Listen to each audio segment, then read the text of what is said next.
नमस्कार दोस्तों, आपके अपने YouTube चैनल आदिश्री अकेडमी पर मैं बिमला आप सभी का हार्दिक स्वागत एवं अभिनंदन करती हूँ। दोस्तों, जैसा कि हमारी व्याकरण की सीरीज चल रही है, हमने इससे पहले काल और वाच्य तक पूरा कर लिया है।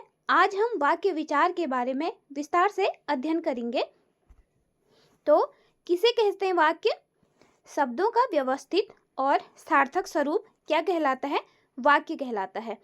और जो वाक्य के प्रमुख तत्व हैं उनमें से आकांक्षा क्या है? एक पद को सुनकर दूसरे पद को जानने की जो उत्कंठा है उसे आकांक्षा कहा जाता है। योग्यता, प्रत्येक पद की अर्थबोधन की क्षमता को योग्यता कहा जाता है। और विधिवत क्रम वाक्य की अनिवार्यता है। क्या है? पदों का विधिवत क्रम होना अनिवार्य है। तो ये क्या है? वाक्य के प्रमुख तत्व हैं आकांक्षा, योग्यता और विधिवत क्रमता। अब बात करते हैं, जैसे उदाहरण से समझते हैं। राम ने जो ही पिता की आज्ञा जानी त्यों ही वे वन गमन के लिए तत्पर हो गए।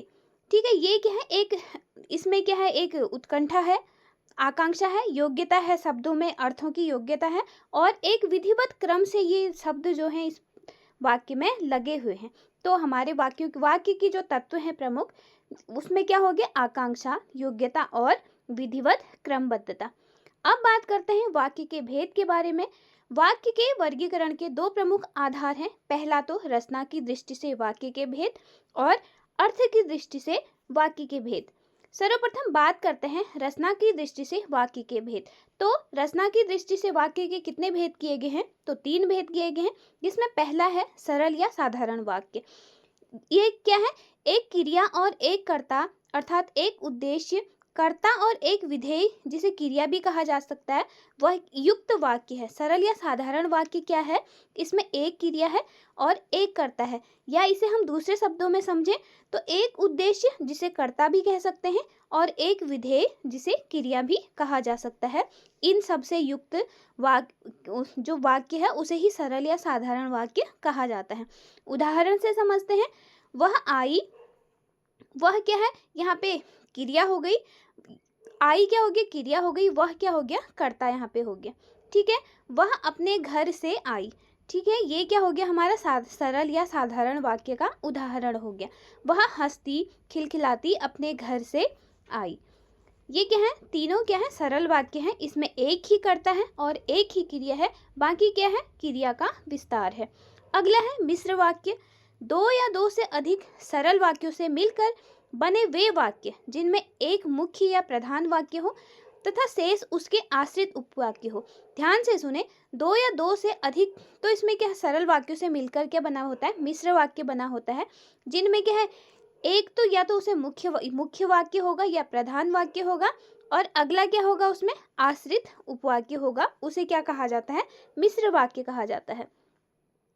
मुख्य और आश्रित उपवाक्यों को जोड़ने के लिए समुच्चय बोधक अव्ययों का प्रयोग किया जाता है, जैसे कि, ताकि, क्योंकि, जैसा कि, यदि, तो, यद्यपि, तथापि, जो ही, त्यों ही, जब, जब तक, जहाँ तक, जहाँ, भले ही, जो, जिस, जिसे, जिनका, जिन्हें आदि। इन क्या समुच्चय बोधक अव्ययों का क्या किया जाता है?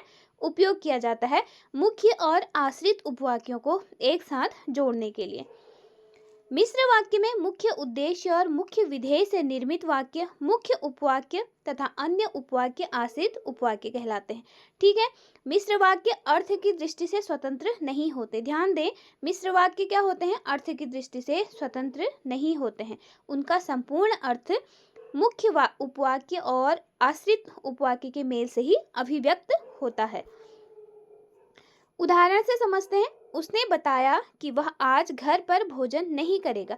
इसमें प्रधान उपवाक्य है उसने बताया, और आश्रित उपवाक्य है भोजन नहीं करेगा। अगला है यदि वह आता तो उससे भी मिल लेते। अगला उदाहरण समझते हैं। जो ही मैं वहां पहुंची त्यों ही वह घर से चला गया। अगला है जब तक प्राण है तब तक परिश्रम करते रहते हैं। इनमें यदि वह आता, यह क्या है? प्रधान उपवाक्य। उससे भी मिल लेते, ये क्या है? आश्रित उपवाक्य है। जो ही मैं वहां पहुंची त्यों ही वह घर से चला गया। जो ही मैं वहां पहुंची क्या है? प्रधान उपवाक्य है। जो ही क्या है? प्रधान उपवाक्य है। और इसका जो आश्रित उपवाक्य है, घर से चला गया। ठीक है, ये क्या है? आश्रित। जब तक प्राण है, जब तक क्या है? प्राण है, उप प्रधान वाक्य है। परिश्रम करते रहेंगे, आश्रित उपवाक्य है। अब बात करते हैं संयुक्त वाक्य के बारे में। एक से अधिक साधारण या मिश्र वाक्यों के मेल से बने वाक्य को संयुक्त वाक्य कहा जाता है। संयुक्त वाक्य उपवाक्य, इस संयुक्त वाक्य में क्या है? उपवाक्य परस्पर आश्रित नहीं होते हैं, दोनों वाक्य साधारण रूप से स्वतंत्र होते हैं। संयुक्त वाक्यों में दो या दो से अधिक साधारण वाक्य समुच्चय बोधक अवयव से जुड़े होते हैं। क्या होता है संयुक्त वाक्य में? दो या दो से अधिक जो साधारण वाक्य हैं वो समुच्चय बोधक अवयवों से जुड़े होते हैं। जैसे उदाहरण है यथा, एवं, पर, तथा, और, अंत, अतः, किंतु, परंतु या अथवा, इसलिए आदि। ये क्या है? ये समुच्चय बोधक अव्यय जो दो साधारण वाक्यों को जोड़ते हैं, ये अव्यय यहाँ पे जुड़े होते हैं। उदाहरण से समझते हैं। मैं आज आपके घर आऊंगी क्योंकि मुझे आपसे एक जरूरी काम है। सैनिक ने गोली चलाई और शत्रु घायल होकर गिर पड़ा। व्यर्थ की बातें बंद करो या यहाँ से चले जाओ। रमा अस्वस्थ है अतः दफ्तर नहीं जाएगी। राधे कल जयपुर आएगा किंतु रात को ही वापस लौट जाएगा। वह अंग्रेजी नहीं बोल पाती इसलिए कक्षा में चुप रहती है। अब बात करते हैं अर्थ की दृष्टि से। अर्थ की दृष्टि से वाक्य के 8 भेद हैं। सर्वप्रथम विधिवाचक वाक्य। किसी बात के होने का बोध कराने वाले वाक्य विधिवाचक वाक्य कहलाते हैं। जैसे हम फिल्म देख चुके, ये क्या है? ये किसी बात के होने का बोध करा रहा है। अगला है निषेधवाचक वाक्य। किसी बात के न होने का बोध कराने वाले वाक्य निषेधवाचक। यहाँ पे क्या है? निषेध वाले शब्द। निषेध का अर्थ है नहीं, यहाँ पे ना होने का बोध होता है, जैसे हमने फिल्म नहीं देखी। आज्ञावाचक, जिसमें जैसे कि शब्द से ही, अर्थ से ही हमें लग रहा है कि आज्ञा दी जा रही है, जैसे किसी प्रकार की आज्ञा का बोध कराने वाले वाक्य आज्ञावाचक हैं। जैसे तुम सब आज फिल्म देखने जाओ, आज्ञा दी जा रही है। अगला है प्रश्नवाचक। यहाँ पे प्रश्न का बोध कराने वाले वाक्य होते हैं। क्या तुमने फिल्म देख ली? अगला है विस्मयवाचक वाक्य।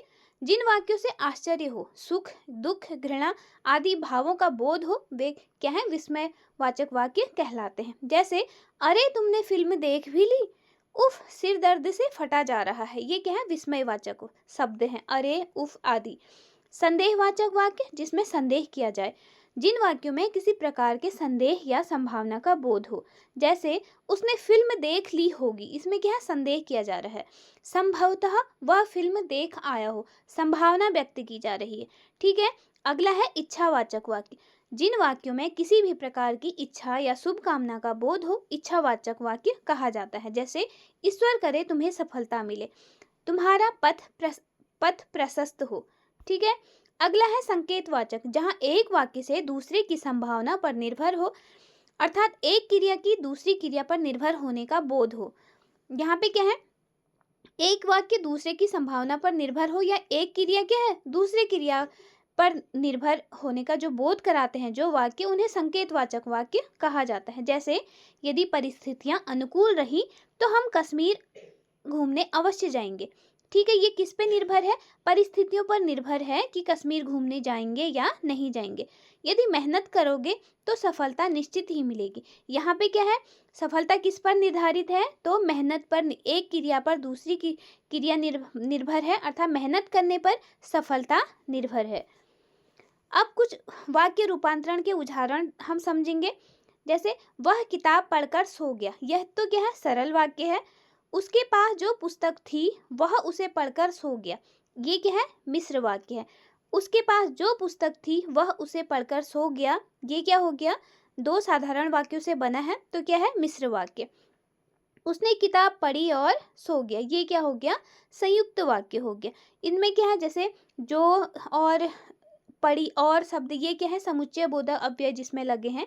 ये मिश्र वाक्य और संयुक्त वाक्य में क्या होता है? समुच्चय बोधक अव्ययों का प्रयोग किया जाता है।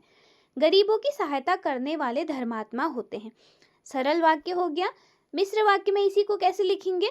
जो गरीबों की सहायता करते हैं वे धर्मात्मा होते हैं। अब यही अगर संयुक्त वाक्य में लिखना हो तो वह गरीबों की सहायता करता है इसलिए धर्मात्मा कहलाता है।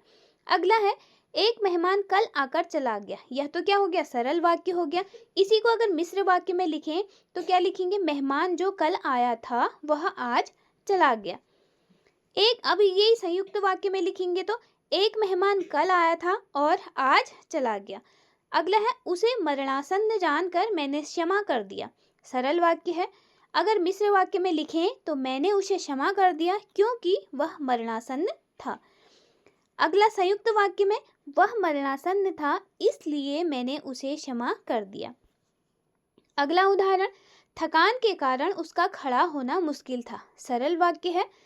मिश्र वाक्य में, वह इतना थका हुआ था कि खड़ा होना मुश्किल था। अब यही अगर संयुक्त वाक्य में करें तो वह थका हुआ था इसलिए खड़ा नहीं हो पा रहा था। तो दोस्तों, ये थी हमारे वाक्य विचार का सत्र। आशा करती हूँ कि वाक्य विचार आपको अच्छे से समझ आया होगा। वाक्यों के भेद आपने पढ़े तो आपको अच्छे से समझ आया होगा। आशा करती हूँ कि आज का सत्र आपके लिए उपयोगी रहा होगा। यदि मेरा प्रयास आपके लिए उपयोगी रहा तो मेरे चैनल को सब्सक्राइब करें, लाइक करें और शेयर करें। मिलते हैं अगले सत्र में। तब तक के लिए स्वस्थ रहें, मस्त रहें, अपना ख्याल रखें। जय हिंद, जय भारत।